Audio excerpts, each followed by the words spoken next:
Hi everyone, welcome back to Pine Hollow Auto Diagnostics. It's the day before July 4th and we have an emergency diagnostic call here on this 2009 Toyota Scion.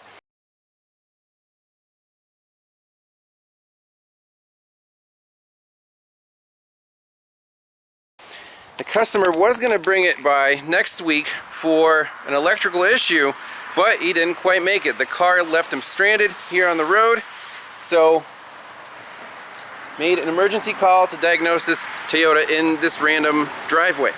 So let's see what the customer complaint is, and hopefully we can get him back on the road. Alright, so the customer complaint was initially, he said this AM2 fuse 15 amp kept blowing. So he installed a 30 amp fuse and it was fine for a few weeks, but he's like, I'd like to get this issue resolved.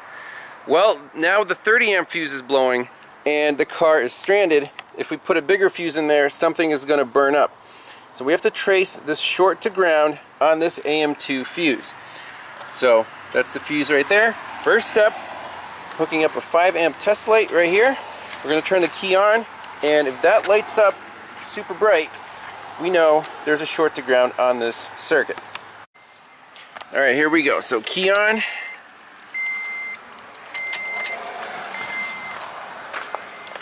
You can see the lights are lit up bright on both filaments. That's 5 amps total. And stuff is buzzing. So there's not enough voltage to turn on whatever relays are in here. Okay, let's look up a power distribution diagram, see if we can trace this short to ground. Alright, so here's the AM2 fuse. It feeds the load side of the ignition 2 relay. Let me just minimize that right here. And then it goes to the ignition switch.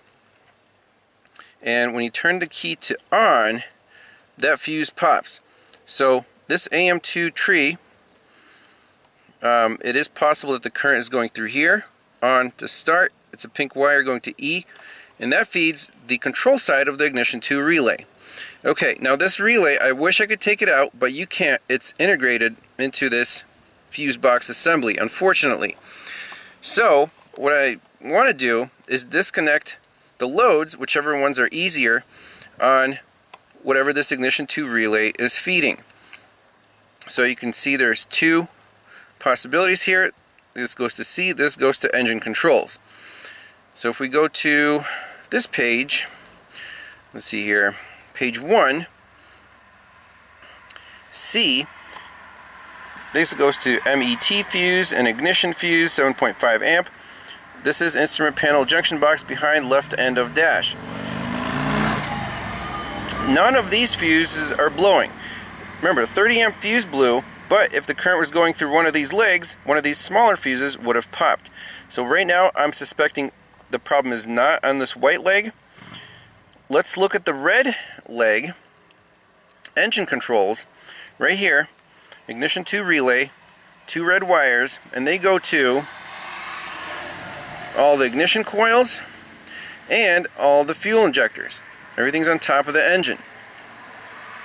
Now, how do we disconnect all the coils and all the injectors? Maybe, but there could be an easier way.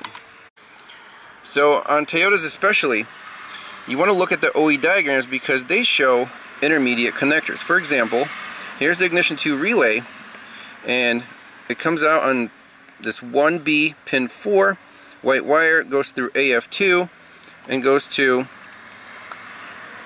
right here. Let's see, white wire, number 2 accessory relay.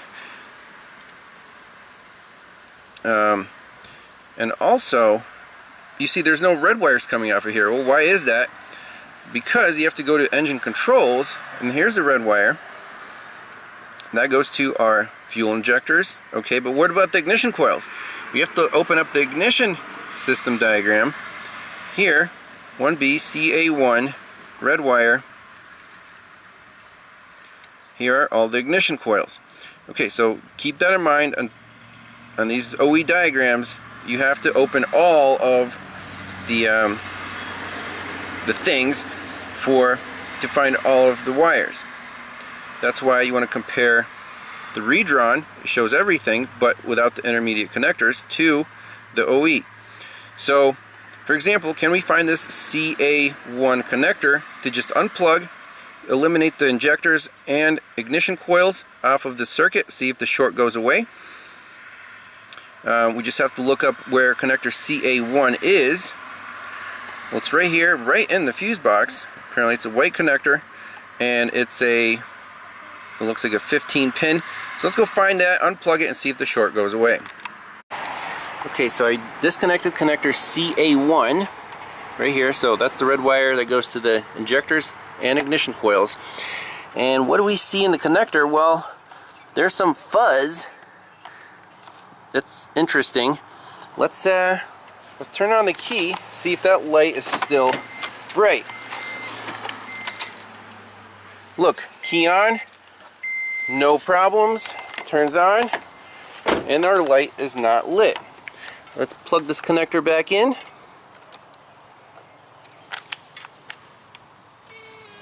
Short circuit. So I'm going to show this to the owner, and then we can do a short to ground test just on this red wire and see if the problem is towards the engine. Alright, so we're going to remove this garbage. I don't know what it is. Some kind of fluff. Don't want to short anything out.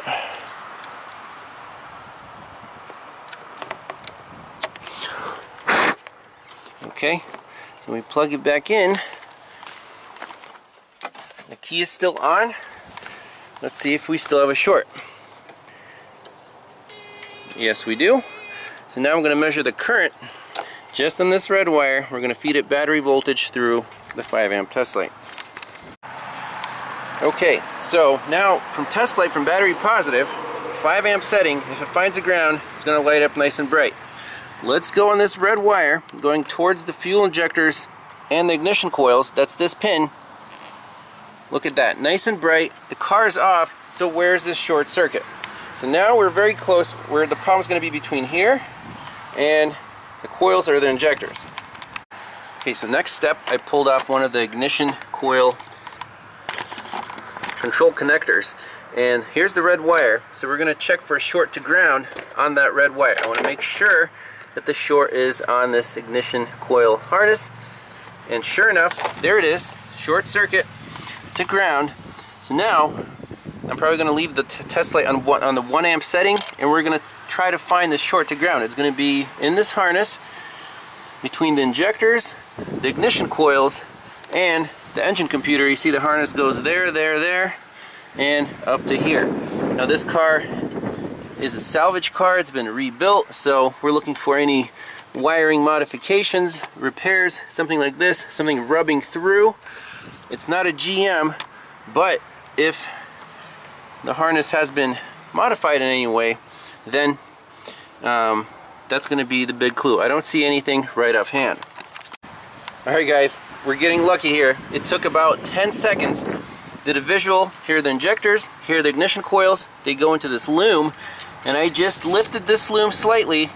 There's our short to ground. We're almost done. Let me get a mirror.